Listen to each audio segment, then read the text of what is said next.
Good morning, everyone. Graduates, you may be seated. My name is Maya Hambrick, and I'm the Program Manager of the MORCA-Georgetown Paralegal Program. It is my pleasure to welcome you here today to Georgetown Law to celebrate our graduates. Thank you all for being here to mark this occasion with us. At this time, I'd like to welcome Mark Howard to the stage to share a few words.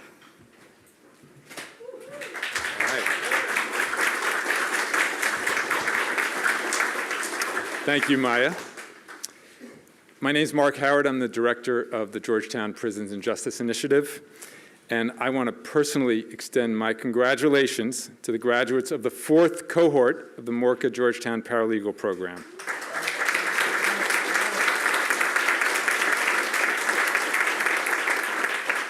It's hard to believe it was back in April when we first met and you started this program.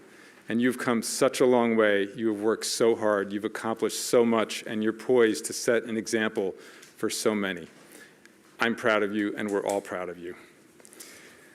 For everyone else, I want to give a little bit of background about this program and where it stems from and what need we're trying to fill here in society.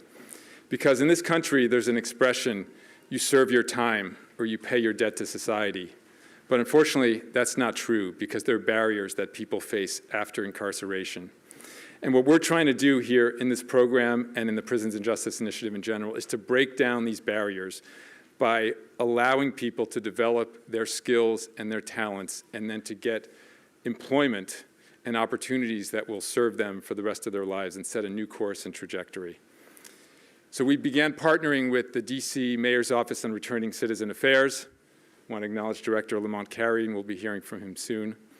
And we began working together, and we zeroed in, especially in this paralegal program, on the field of law. Because as you know, many law firms and legal organizations have been on the forefront of pushing for social change for others, but not necessarily doing it internally.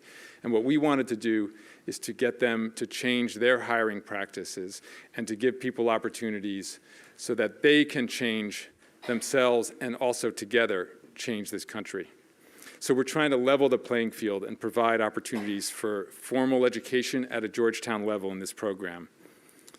But we're doing more than that because we're actually taking people who have experienced the criminal legal system firsthand. And notice I say the criminal legal system, not justice system, because there's very little justice in it. People who've experienced it firsthand, who have a knowledge and a depth of experience that actually makes them not just not unqualified, but actually uniquely qualified to serve in a field that desperately needs them and their voices and their stories. And so your personal stories have given you the drive, the perspective, and the experience that actually strengthens what you can bring to the table, and you should be proud of that. And as you move forward from here, you're each going to serve as testament to what's possible. And you're going to be role models for those who are coming behind you, both future cohorts of the paralegal program, and then the several million people still behind the wall who are going to be coming home to society, and you're helping pave the way for them as well. We know that this program hasn't been easy. You've worked extremely hard to get to this point, and we're just so proud of you.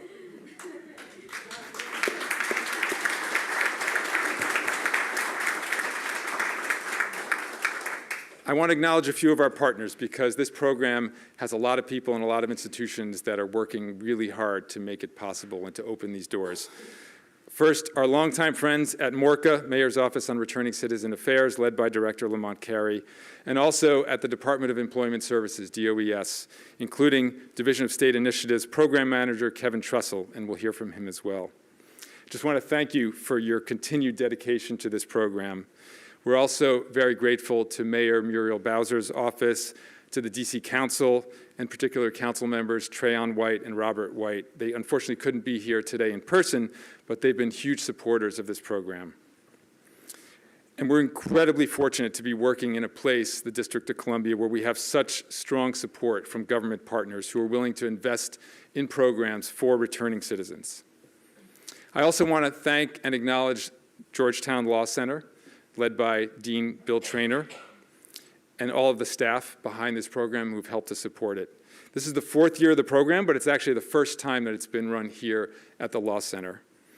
and in partnership with Georgetown Law. And that is where it belongs. A paralegal program through Georgetown belongs at the Georgetown Law Center, and we're thrilled that this was the first time we made it happen here. I also had a chance this year to serve as a judge at the Moot Court capstone event, where Georgetown Law was kind enough to host it in their beautiful Supreme Court Institute courtroom, a replica of the U.S. Supreme Court. So I really want to thank Georgetown Law for its support and our continued partnership. And last but not least, I want to thank my own team at the Georgetown Prisons and Justice Initiative. There are too many here, and they're so amazing that I can't name them all. But they've worked so hard, day in and day out, to make this program a success. Many of them have different roles in different areas, but we have a little clause in every contract that says one of their duties is other duties as assigned, which means they chip in and they help out, and we have an all-hands-on-deck team approach to this, and they've really helped to make this program such a success and today's event as well.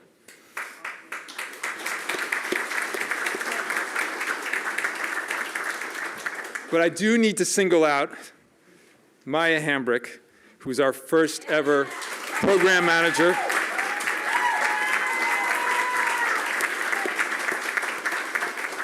This was the first year we had a dedicated program manager for the paralegal program, and we're seeing the results of that. Maya did an incredible job working tirelessly, but most importantly with so much heart and so much care. And so we really appreciate you, Maya. Thank you for everything.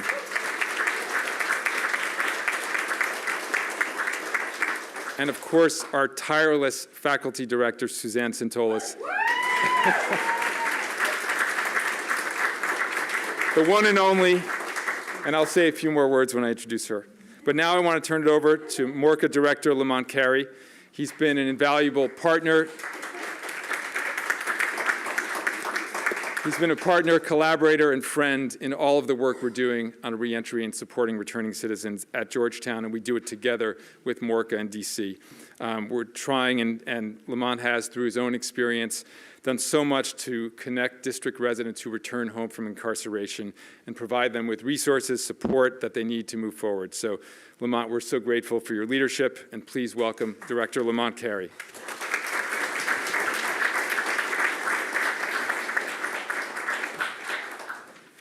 Good morning, and congratulations. This is what reentry is. And I know a lot of times people shape reentry any way that they want, and most of the time it comes up with our mug shots. And so they don't see all the successful returning citizens that I even see around this room, or the individuals that's graduating today. Some just recently came out of an institution, a maximum institution, and they're here today graduating from Georgetown, right? And so there's a lot that goes in to making this happen, but it's worth everything that we have to do in order to have them cross the finish line. And so first I want to say, on behalf of Mayor Bowser, thank you all, right? We're looking forward to you doing amazing things in the district to continue to remove barriers so that we can have the 5th cohort come in, the 6th cohort come in, on and on, but also with your successes as you graduate and move on, it's going to create more opportunities for individuals in other fields. So this is, when we talk of reentry, returning citizens, we want you all to start lifting up the success stories that you know so we can overshadow those negative images about what a returning citizen looks like and what they're capable of. Because I've been on the compound, not with some of you exactly, but individuals who tore my commissary up trying to get them to file a motion for me so I can work on my ways of coming home. But to transfer that to today, graduating from Georgetown, right?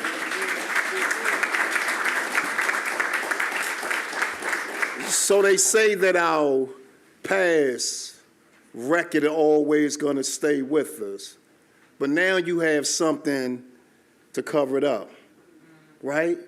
There's no name as big as Georgetown throughout the globe, right? So you have become part of alumni, of a brotherhood, of a sisterhood that you can always turn to that's going to support you. But also, the Mayor's Office on Returning Citizens Affairs is going to be there, going to keep fighting to remove barriers, because my job as the director of the Mayor's Office on Returning Citizens Affairs is to help our loved ones that come home from institutions to get on a pathway to the middle class. So like Mark said, even before I became director, we worked tirelessly to figure out how to remove barriers.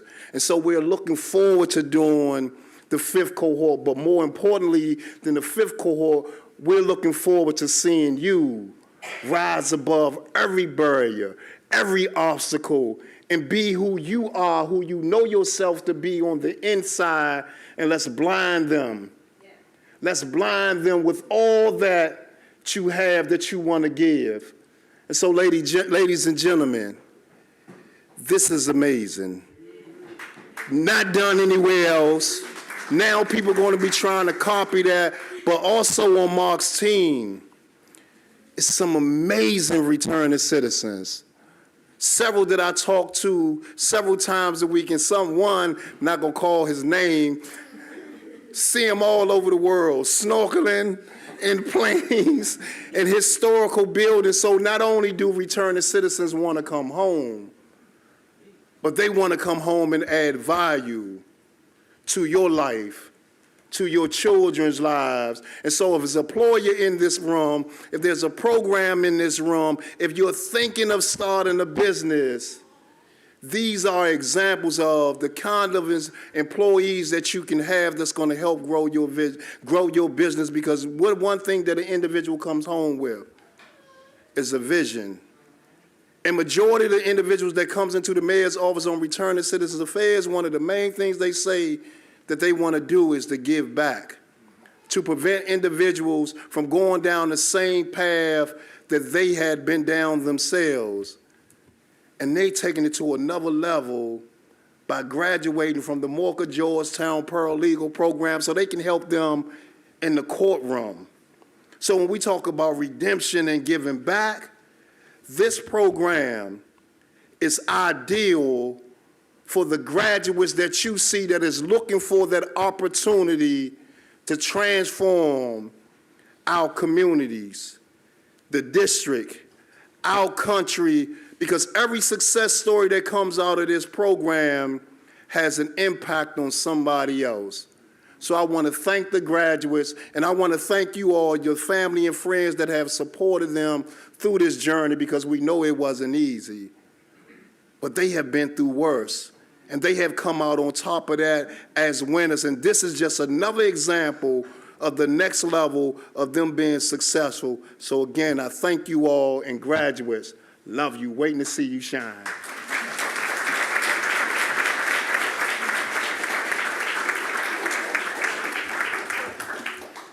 And I could listen to Lamont speak all day. First time I heard him, he was talking about his book, which I highly recommend.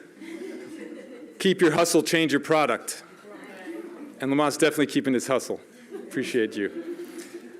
I also just want to echo something he said quickly, which is about families, because there's a lot of family members here. And you know, there's this expression that says the family does the time too, right? And you all know what I'm talking about, how much suffering there is in families when a loved one goes away. But I hope that today is a different perspective, that the family is celebrating too, because they're celebrating, and you should be really, really proud of them.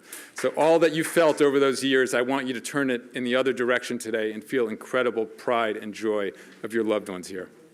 You can clap. For them, not me.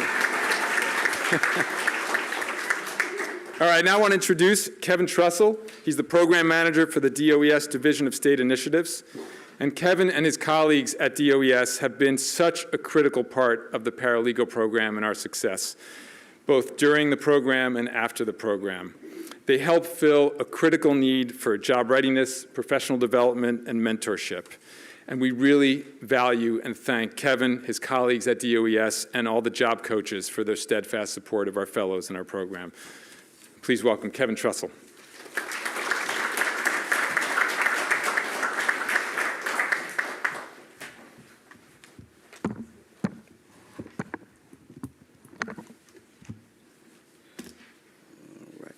Good morning. Good morning. I said good morning. Good morning. I know it's more excitement out there in the audience than that. That's right. This is a great day. Again, as Mr. Howard stated, my name is Kevin Trussell.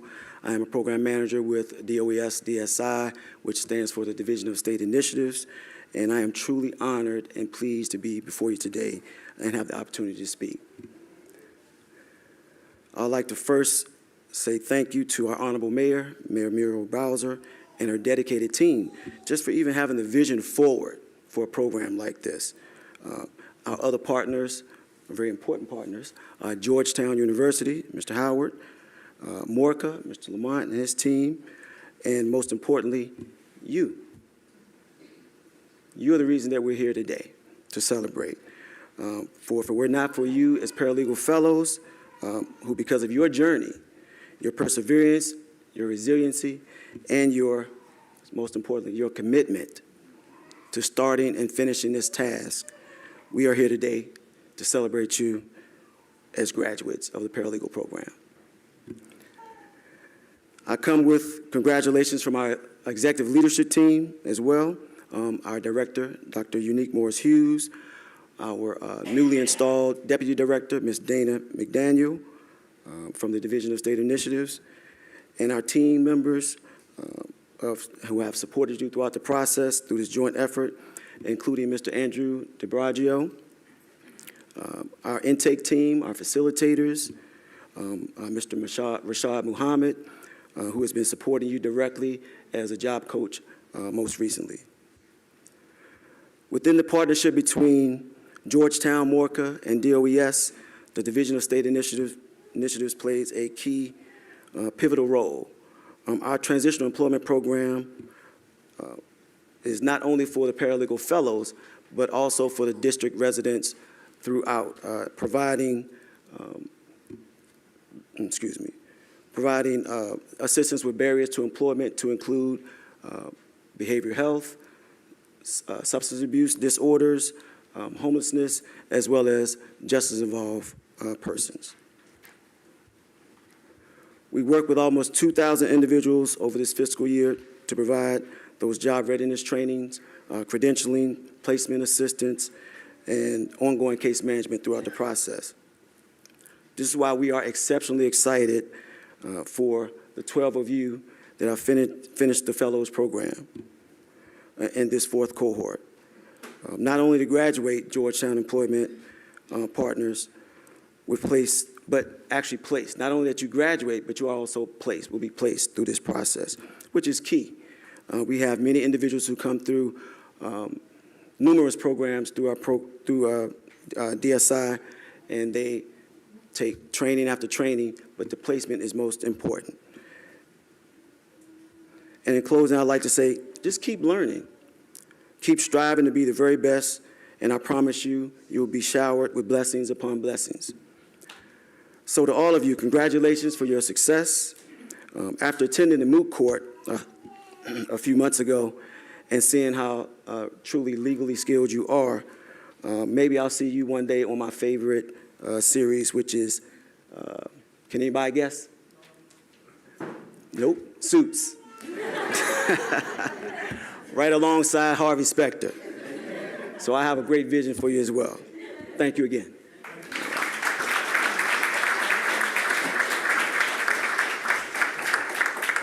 Thank you so much, Kevin, and thank you to all of our partners and friends in the DC government who work with this program. Now I'm going to turn the rest of the program over to Faculty Director Suzanne Sintolis. But first, I'm going to say a few words about her. There's only one Suzanne Sintolis in this world. And there's nobody else like her, even close. She's an experienced attorney. She's been a solo practitioner for over 25 years. She's also been a longtime Georgetown faculty member and instructor in the paralegal program, but she's become the heart of this program and its rigorous curriculum. She leads the academic side of the program with extensive legal and professional experience. She has a huge commitment to her students, and she does it through something that can only be called tough love. It is very tough, but there's a lot of love. She has really high expectations for her students, and they're all smiling and nodding, like very high expectations, and she pushes them, but she knows that they can rise to the challenge. And she has such a great sense of humor, and we're about to hear some of that, I'm sure. She's made this program better and better every year, and we are so lucky to have her. So please welcome Suzanne Santolis.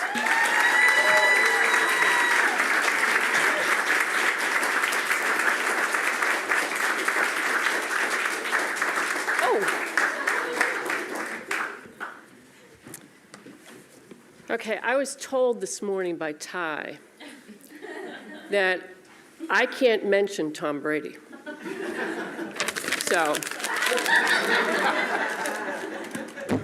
forget that. And I see some of my graduates, past graduates over there going, oh, thank God.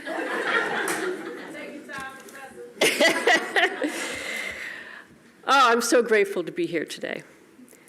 Not only to celebrate the successes of these graduates, but to share this moment in time with their friends and family.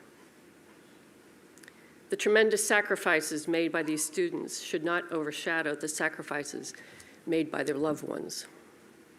This program took each graduate away from their children, their significant others, their parents and grandparents, extended family members, and friends. For 22 weeks, rather than visiting or talking with their loved ones, discussing sports or politics, family dynamics, current affairs, pondering the future and the past, or complaining about DC's hot and humid weather, these students individually and jointly focused their attention on Maryland's convoluted crabbing statute. They read complex and often confusing opinions issued by our United States Supreme Court and many lesser courts at both the federal and the state level. They slogged through a maze of rules, rules of civil procedure, rules of evidence, rules of ethics, and they prepared for seemingly endless exams, quizzes, tests in, to name a few courses, torts, contracts, constitutional law, corporate and business law, introduction to litigation, advanced litigation, family law, legal research, legal writing, and legal grammar. And let's not forget legal technology. In weekend seminars, our graduates learned about immigration law, legislative law, landlord-tenant disability and elder law, international trade law, trademark and intellectual property, and even rock and roll law. They attended seminars sponsored by the DC Bar Association on electronic filing in our courts, defending DUI cases in Superior Court, and crafting and responding to discovery inquiries in civil cases. They witnessed, in person, history unfold in the United States District Court for the District of Columbia as they watched a January 6th defendant's trial and conviction before a jury of her peers. Our graduates studied contract negotiation techniques and strategies. They put those lessons to the test in a multi-million-dollar employment contract negotiation project, where in groups each student played a role designed to covertly generate an undercurrent of tension, thereby potentially sidetracking the entire group dynamic, all the time while dealing with the pressure of a hard contract formation deadline. The results were impressive, as the students learned techniques to accomplish their goals successfully and collaboratively. Finally, as mentioned earlier, our students embarked on their greatest challenge, a capstone case. Capstone course was designed to test their legal research, issue identification, and persuasive oral advocacy skills in a moot court setting here at the Law Center. The Supreme Court moot courtroom downstairs vibrated with the students' pounding hearts as they stood at the podium and faced a panel of judges ready to challenge them and their client's legal position. Those were 2 days our graduates will not soon forget. In this program, each student brought to the classroom their unique perspective, intellect, and sense of humor. They began as strangers, but 22 weeks later, they grew separately through their educational experiences, and they grew together as colleagues, equals in their mission to conquer this thing we call the law. Steve Marabelli wrote in Life, the Truth, and Being Free, "Sometimes the greatest thing to come out of all your hard work is not what you get for it, but what you become because of it." All of our graduates are winners today, and all of the faculty celebrate you. We respect the journey, and we respect each one of you, not only for making it, but surviving it. Like all of you, I am so very proud of each one of them. Not only did they survive this program, but they survived my classes and me. They are truly ready to fledge the nest and confidently stand beside any legal professional, anytime, anywhere. I applaud you.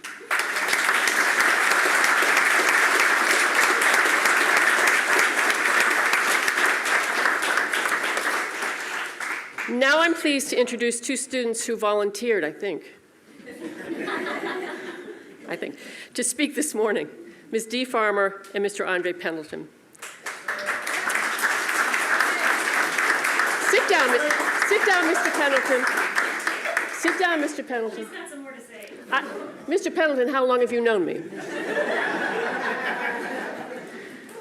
I usually talk for 3 hours straight, so this is like cutting me off.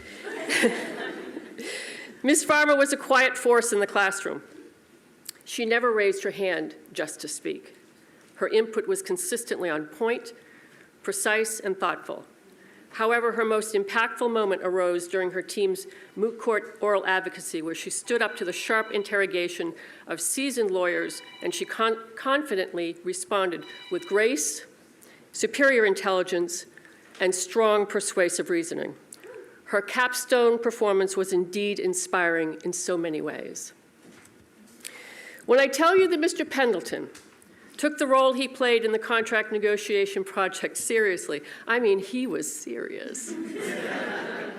He dressed the part, he looked the part, and played the part of the agent to a T.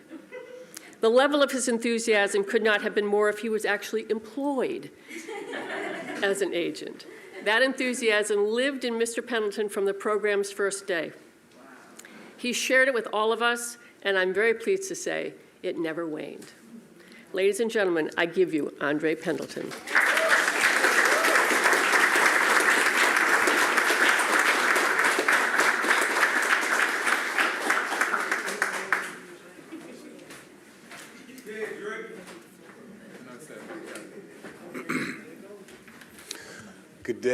Good day, ladies and gentlemen, distinguished guests, family and friends. I'm Andre Pendleton, and I'm honored to stand before you as we commemorate the graduation of the 4th cohort of the MORCA-Georgetown University Paralegal Studies program. Welcome. My path to this program began in January of this year after suffering an employment barrier due to a follow-up background check. I was absolutely devastated. It took some emotional fortitude to maintain a positive mindset following this because I had remained out of trouble for over 10 years. And the recent years were spent navigating the processes of record sealing. And after all that effort, I still faced these barriers that prevented me from assuming viable employment. An opportunity soon arose for me to attend an expungement clinic that was hosted at Time for Change in Southeast, and I met representatives from the MORCA office. The following week, I visited the MORCA office, and while I was sitting in the lobby near the reception area, a gentleman asked me, "Hey, are you here for the paralegal program?" I quickly looked at him and said no, and shook my head dismissively. You know how it can be when we're in these places dealing with these sort of issues. We don't really want to talk to people. So I had a bad attitude. However, the gentleman's response to my arrogant attitude humbled me. He said to me, "You should consider it. You look the part." Right, I was taken aback by what he said and the way he articulated it. I was impressed not just because of his grammar, but because of the intelligence that he illustrated in conversation. I wouldn't have assumed that by his appearance, because he could have used a fresh cut and a shave that day. But nevertheless, he was indeed sharpened in his senses. I quickly apologized for my rude attitude as I got out of my seat to walk over and take a seat next to him. I shook his hand and told him my name, and he introduced himself as Marcus Dantley. Marcus Dantley had recently graduated from the paralegal program in the 3rd cohort and had attained full-time employment with the Office of the Attorney General. He began to share details of his experience matriculating through the MORCA-Georgetown program, which truly illustrated to me the level of commitment that this program extends to its fellows. Talking to Mr. Dantley not only gave me hope for my situation, but it gave me a living example for me to pattern myself after. I asked him everything that I could think of prior to meeting with MORCA's case management team, and before Ms. LaRoya Huff could encourage Ms. Sylvie to refer me to the program, I had already gained a recommendation for consideration by Mr. Dantley. That's right, that's right. A debt of gratitude is owed to Mr. Dantley for reaching back to uplift others. I'm proud to be standing on the shoulders of those who have come before us. My time in this program was remarkable. It has been nurturing to be in an environment where the entire staff is committed to promoting trust and empowering the lives of returning citizens. Meeting Mark Howard and his friend Marty Tankliff and learning about their childhood experience has been surreal. On occasion, I've had the pleasure of shaking hands with many of the exonerees that he's brought through the PGI building just to give a tour. It's been an amazing experience to talk with some of those people. It's also amazing that they have been able to cultivate a culture within the Prisons and Justice Initiative that's indicative of the restorative elements necessary to meet the needs of returning citizens on various levels. It has been a pleasure working with everyone and witnessing the commitment of people who dedicate their lives to caring for others that have suffered incarceration. One of the program's brightest stars is Maya Hambrick.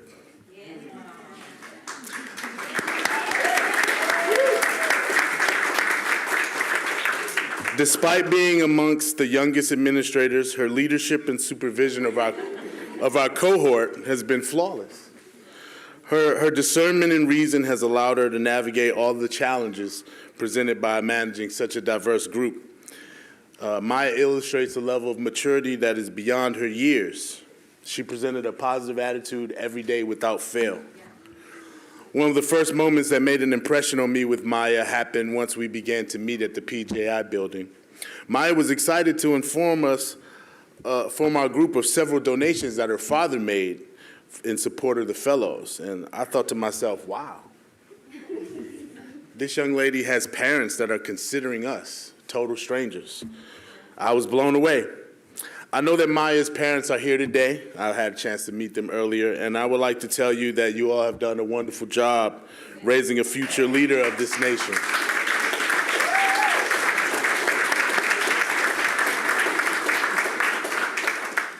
I'm thankful for having had the opportunity to participate in the MORCA-Georgetown Paralegal Program.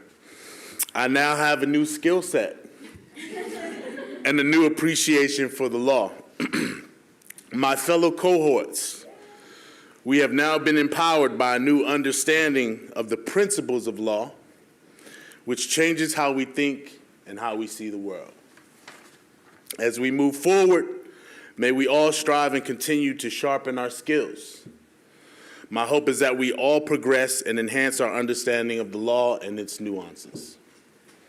On behalf of the fourth cohort, I would like to express our gratitude for Dean William Traynor from the Georgetown University Law Center. We are thankful for all of his efforts to have our program partner with Georgetown Law. We thank you for your encouragement and support of this program, as well as for the time that you've taken away from your schedule to visit with us and share in our experience. We would also like to thank all of our wonderful professors who demonstrated tremendous patience and dedication in teaching a group of individuals with varying levels of education. I see Mr. Kellner, Professor Zamponia, Professor Brooks, thank you all for your efforts and your patience.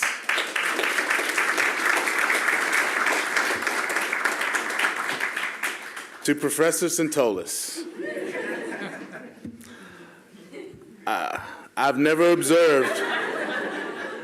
No, I know she seems intimidating, but she's actually was probably one of the most nurturing professors that we've had a chance to have. I've never observed a greater level of commitment by someone so accomplished to teach such complex concepts to beginners. Your patience and individualized attention to the development of each fellow is of a value that is priceless. I'm in awe of your passion to teach the nuances of law, and you will forever be the model for maintaining a high ethical standard. I will never forget, he who knows the rules wins. To my fellows, as we move forward from this day, I wish you all well. I hope that we continue to enhance our skills and that we are successful navigating our new opportunities as paralegals. To my fellow member, Jessica Trejo, I would like to congratulate you and your daughter, Jade, for supporting each other throughout this process. May you continue to grow together as you embark upon a new life full of opportunities that you have afforded to yourself because of your hard work and dedication to attain this new goal of gaining a profession. May the sky be your limit.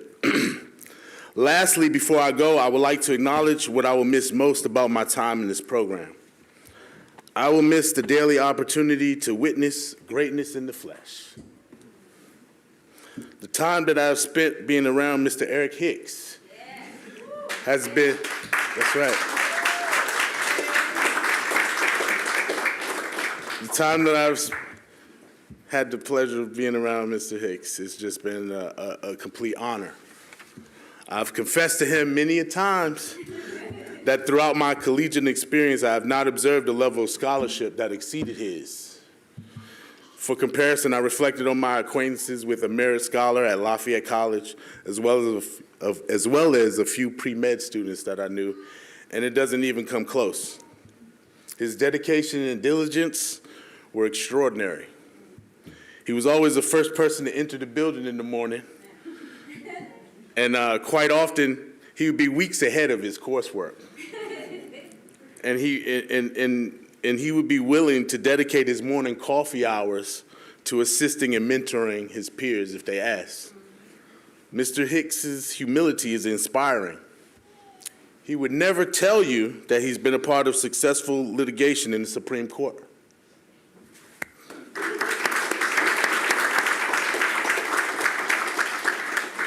His efforts in legal writing helped to commute a triple life sentence that was given to him at just 22 years of age. The fact that he is here today as a graduate of this program and top student, just more than a year after his release from incarceration, is a testament to his greatness. Mr. Hicks, your leadership and mentoring was impactful to every member of our cohort. I watched you help every single individual, and you befriended everyone. Your interactions with your peers is a lesson in etiquette, and your kindness was exceptional. My hope for the program is that you are able to maintain an ambassadorial relationship that future cohorts can benefit from the wealth of your experience. Nothing.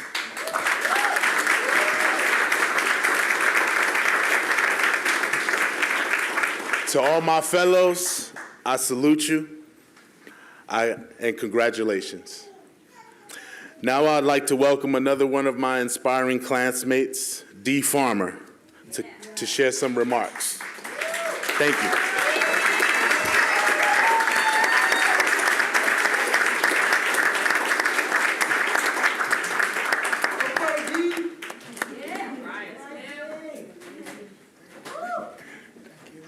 Okay, so, all right. Good evening. I'm sorry, it's still morning. Good morning. Good morning, everybody. I hope that you can hear me. This program has meant very, very lot to me, and at times I really didn't think I would make it through it. So it's really an honor to be here, and it's really an honor to address you all today. And I thank the staff and all the PGI staff and MORCA program for, supporting us and supporting the program. And I thank everybody's family members for supporting them and understanding. I know that I used to talk to my mother every day, but when I got in this program, it just didn't work. It just didn't work. And so I just thank y'all for being here. I'm going to start by giving a little bit about how I came into the law, and then why I joined this program, and finally what the program did, or what I learned in the program. So I came into the law simply by getting in trouble. I was a bright student in school, but because of problems I had in school, I dropped out of school and became involved in the wrong crowd. And I started doing credit cards and bad checks. And by the age of 18, I had a bunch of charges. And then by the age of 19, I was sentenced to 50 years in prison. So I went into federal prison first, and I was just taken aback by the lack of humanity, the way that inmates were being treated. There was just senseless and unnecessary demands. There was a lot of humiliation and abuse.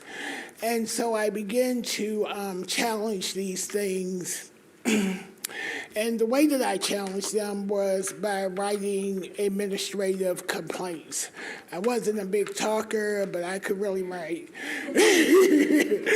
And so this got me labeled as a problem inmate. And so when you become a problem inmate in the federal system, they look for ways to get you out of their institution, to transfer you somewhere else so they don't have to deal with you. And so eventually I was transferred, I was written up for a bunch of nonsense, basically, stuff that inmates generally would not get written up for. And I was transferred, received disciplinary transfers for those write-ups, and I was transferred from one institution to another. And I was transferred to one institution where I met a good friend named Kevin, which I will get back to. And finally, I ended up in a maximum security penitentiary where there were a lot of inmates that were doing life sentences, and it was a very violent place with knives and drugs and so forth and so on. And a week after I got there, I was sexually assaulted in my cell, which led to me being placed in protective custody, where I stayed for 1 year. And of course, whenever you get write-ups, you're in segregation, and protective custody is pretty much segregation. It's just a different name. And while I was in segregation at any time, initially I would go to what they call a satellite law library just to get out the cell, because it was the only real place you could go to get away from the noise and the inmates. And then when I spent the year in protective custody, it became more to me. I went every day. As soon as the officers got there in the morning, they knew to come get me, take me to the library, and they knew to come back and get me before they were about to go home.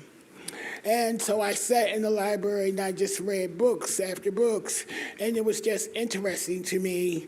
And I learned about constitutional law and various laws. And so I began to test my hand at it. I had already started filing lawsuits. And while I was in protective custody, I met a bunch of inmates, because when you're in segregation, you really see the problems of the institution, because that's where they put everybody that gets in trouble. And so I seen inmates that were there for drugs, inmates were there for stabbings, assaults, fights, even inmates who had been sexually abused. And I just thought it was really horrible. And so when I got transferred to my next institution, I decided that I was going to file a lawsuit. And so a week after I filed, or maybe 2 weeks, the judge threw it out. And I filed an appeal, excuse me, I filed an appeal, and 2 months later, the appeal was denied. They agreed with the judge throwing it out. And then I decided to file a petition to the United States Supreme Court. And during the pendency of that petition, I asked the ACLU to represent me, and they agreed to represent me and wrote the court and told them if they accepted the petition, they would represent me. And it is extremely difficult, almost impossible, to get the Supreme Court to accept the case. And so I was utterly shocked when the Supreme Court accepted my case.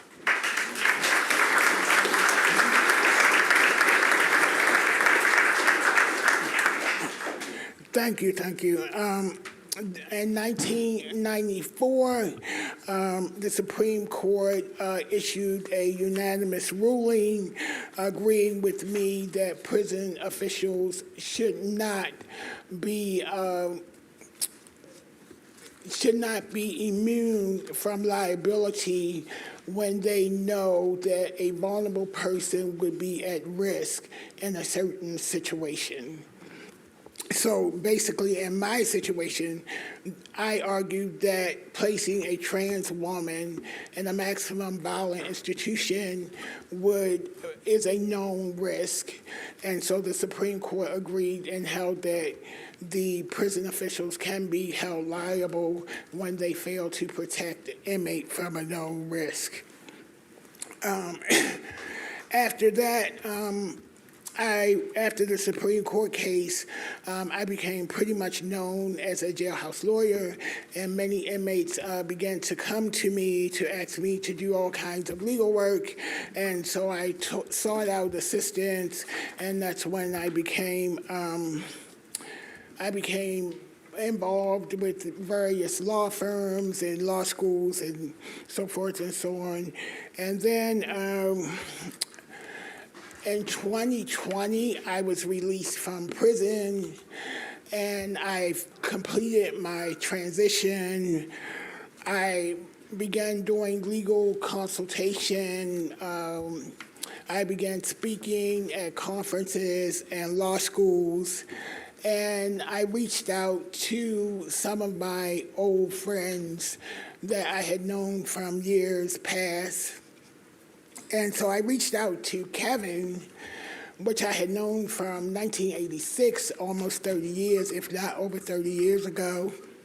And he began to tell me that he was getting into this program, and that would be this program, and he's now a graduate of this program. And I would call Kevin, and Kevin was in school, on his way to school. he was at home on Saturday doing schoolwork, or Sunday doing schoolwork. He was at the library doing schoolwork. And he told me about the assignments, the courses, about the professors. Professor Santolis, Professor Brooks. And I said, oh, wow, this sounds interesting. I got to look into this. And so I asked some of my lawyer friends, and they were like, go and check it out. It might be a chance for you to see if you want to go to law school. And so I went and checked it out, and I decided to apply. And of course, after I got into the program, I didn't think about how am I going to make it through this program because I'm legally blind and I know there are going to be stuff that I cannot see. But Maya Hambrick made sure I got every accommodation possible.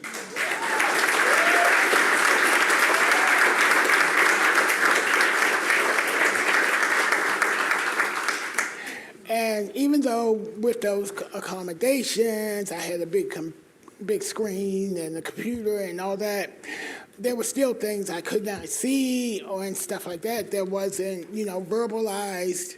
But my professors, Santolis, Professor Brooks, they made a special effort to make sure that I learned everything that I was not able to see. And of course, I have to give thanks to Nicole. Her notes were absolutely great.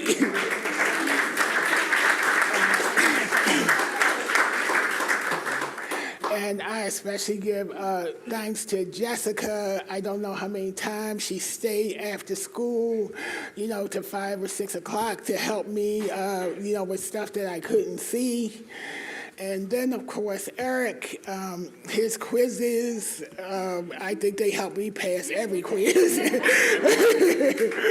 So I give thanks to that. And now, I was really amazed. I thought that I had been studying law in prison and reading all these books and that I knew a lot about law. But it was really very little technical or very little stuff that I knew. And I think that Professor Andrews started off as I was in UNC Law School last week, and I got to meet with the dean, and I was telling him about the program, and I said, it would be great if you all could bring this program or if it could be replicated around the country, what an amazing thing that would be. And I told him I had got into the program to figure out if I wanted to go to law school. And he said, well, if you decide to go to law school, let me know. The University of North Carolina Law School is one of the the first public institutions in the country. And I said, well, I'll let you know, but Georgetown has a replica of the United States Supreme Court.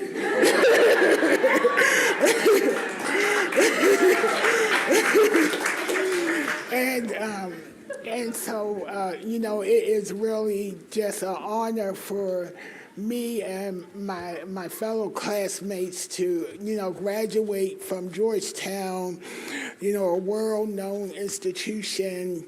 And I don't think that we could be, got anything greater.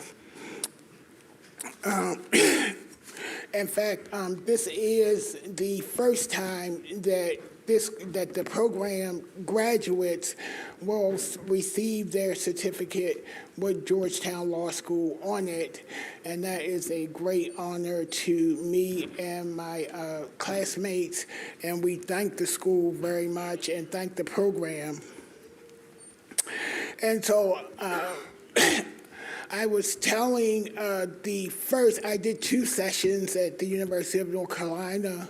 I did a luncheon and then I did a criminal process. And so I was telling the students at the luncheon, I said, well, you got to make sure you read every document during discovery. I said, Professor Andrews said, his first rule is nobody reads. And by that, what Professor Andrews was telling us is that if you read everything, because everybody do not, you will know stuff that your opponents do not know during litigation. And of course, he emphasized that with his fourth rule, which was weather happens and systems fail.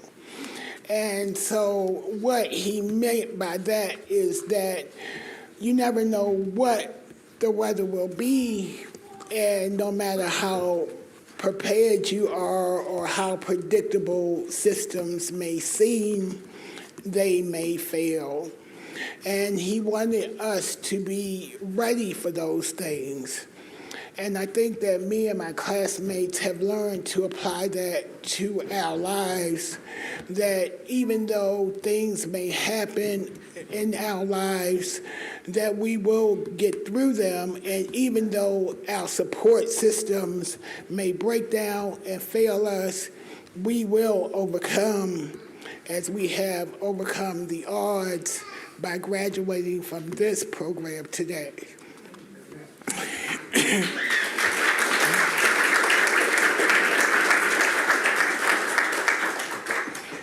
And Professor Andrews' rule about reading was re-emphasized by Professor Santolis, who taught us legal writing, contract formation,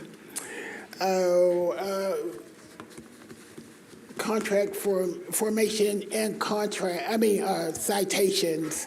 And so, she made sure that we knew how to cite cases for the entire country, state, federal, local, and it was grueling. But she made sure that we got it, and she was not exaggerating when she told you she lectured and helped us for 3 hours straight. But it was amazing, and I just have never seen such a lawyer more dedicated to the principles of law and ensuring that the principles are passed along and that the least of them learn them and use them. And I just thank you, Professor Santolis. And finally, Professor Brooks.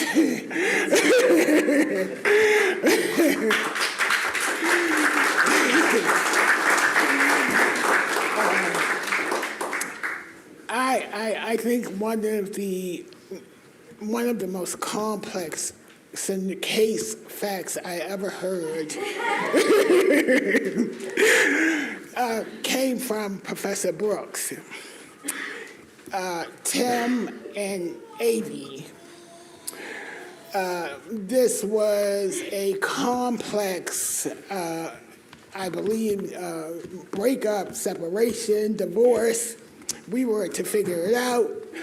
So he told us that they had gotten married.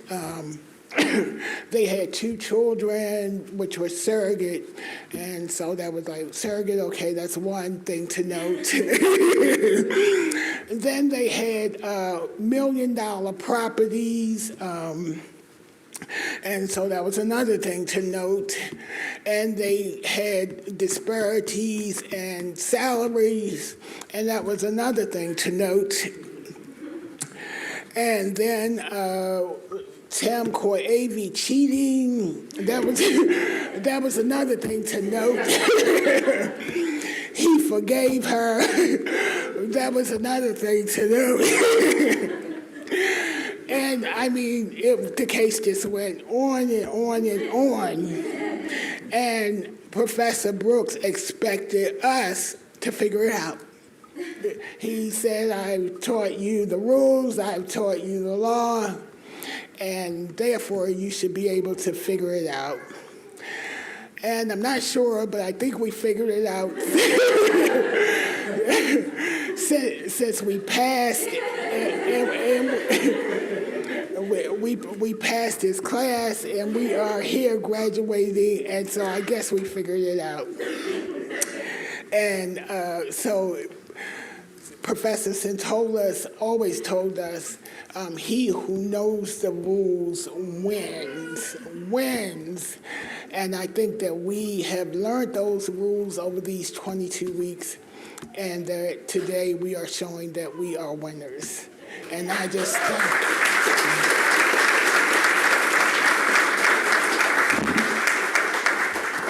and I just give thanks to everybody, and thank you very much.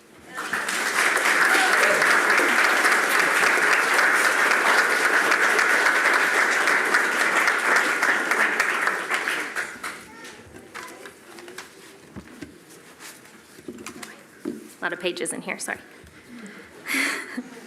Okay, thank you, Andre and Dee, and congratulations to all the graduates today.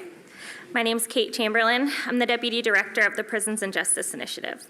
At this time, we'll begin the granting of the certificates in recognition of these 12 students' successful completion of the MORCA-Georgetown Paralegal Program. Graduates, please rise. When I call your name, please come forward to receive your certificate. Remain standing until all your classmates have returned to their seats.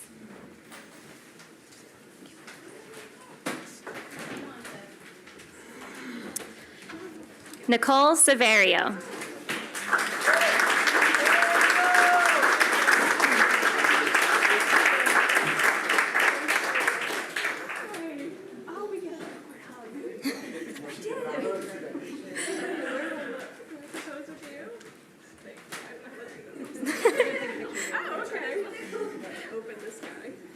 Dante Ellerby.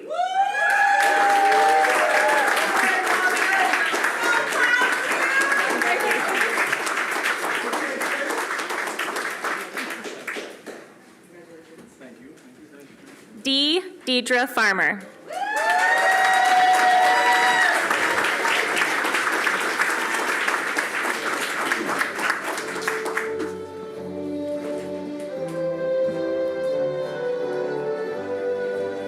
Eric A. Hicks.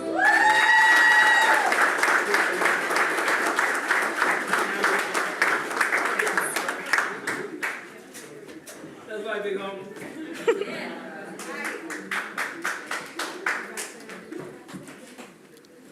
Andrea Maxine McCauley.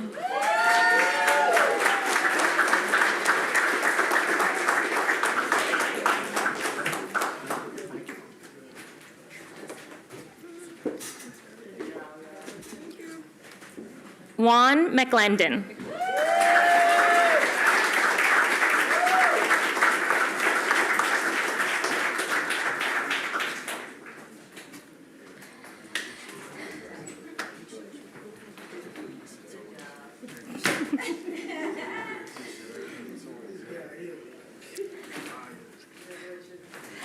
Alfred Miller, Jr.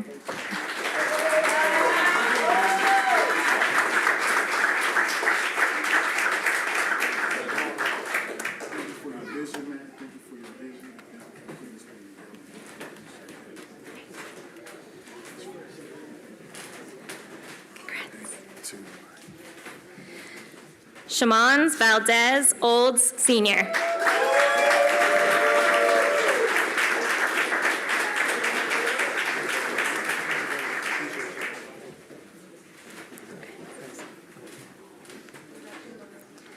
Andre Gerard Pendleton.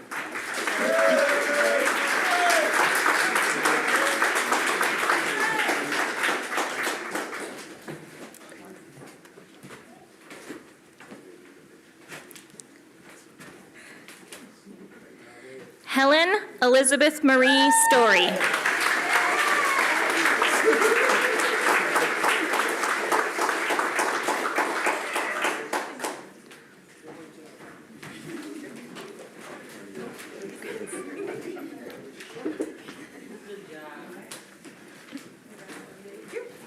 Jessica Trejo.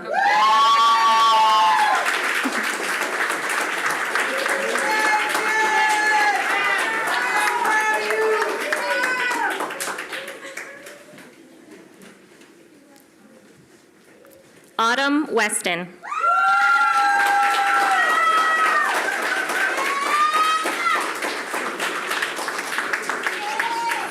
So much, Kate.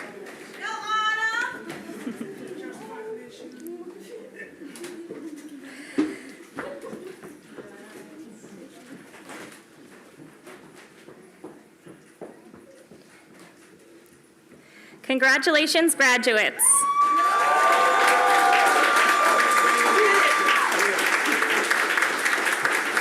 Let's have a well-deserved standing ovation for our fourth cohort of the MORCA-Georgetown Paralegal Program.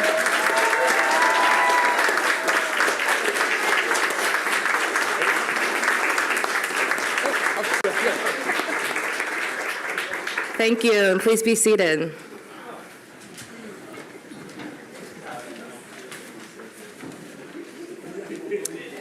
To the graduates, I am so proud of each and every one of you. When you all first arrived at the program, I'm sure you probably weren't sure what to expect, and as a new member of the team, neither did I.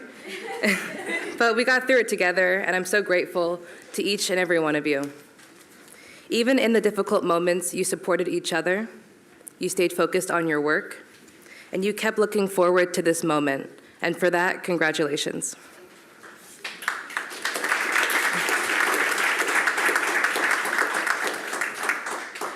I know you are all ready for what comes next, but know that you are not alone. You have all of the staff and faculty, your fellow cohort members, the alumni who have come before you, and everyone in this audience is cheering you on. Of course, I will always be there for you, and feel free to reach out at any time, but let's take tomorrow off. Just know that you always have a home here at PJI and at Georgetown. So with that, this concludes our graduation ceremony.